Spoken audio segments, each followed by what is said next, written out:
Have you ever stopped to wonder, as you navigate the digital landscape of online banking, who truly stands behind the institutions we trust with our finances?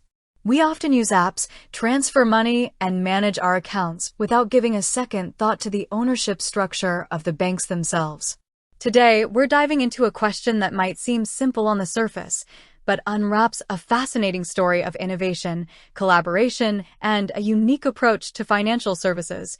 Who is the owner of VioBank? For many, the name VioBank might not immediately ring a bell, or perhaps it conjures images of a sleek, modern digital-first banking experience. And you'd be right on both counts. VioBank is indeed a division, a digital arm, of a much larger and more established financial institution. It's designed for those who prioritize convenience, competitive rates, and a seamless online experience without the need for physical branches. But to understand who owns VioBank, we need to look at its roots.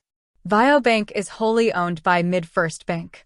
That's right, a subsidiary. MidFirst Bank, headquartered in Oklahoma City, Oklahoma, is one of the largest privately held banks in the United States. This distinction of being privately held is key to understanding VioBank's ownership. Unlike publicly traded banks whose shares are bought and sold on stock exchanges by countless investors, MidFirst Bank's ownership is concentrated among a smaller group of individuals, primarily the management and their families. This private ownership structure gives MidFirst Bank, and by extension VioBank, a certain degree of flexibility and a long-term strategic outlook that can differ from publicly traded companies.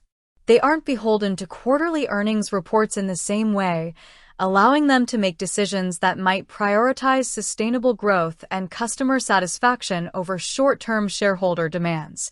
This can translate into more stable offerings and a focus on building lasting relationships, even in the fast-paced world of digital banking. MidFirst Bank itself has a rich history, tracing its origins back several decades. Over the years, it has grown significantly through a combination of organic growth and strategic acquisitions. The decision to launch VioBank was a forward-thinking move to adapt to the evolving needs of consumers who are increasingly comfortable managing their finances entirely online. VioBank essentially leverages MidFirst Bank's robust financial backing, regulatory compliance, and banking expertise while operating as a separate, digitally focused brand. So, when you're using VioBank services, you're not interacting with a standalone startup or a bank owned by a massive, faceless corporation listed on the New York Stock Exchange. Instead, you're engaging with a digital extension of a well-established, privately owned bank with a significant presence in the financial industry. This ownership model provides VioBank with a strong foundation, allowing it to offer competitive interest rates, a secure platform, and the reliability that comes from being part of a larger, successful financial institution. It's a testament to how traditional banking can innovate and adapt to the digital age, creating specialized services under a trusted umbrella. With that said, thanks for watching, and until next time.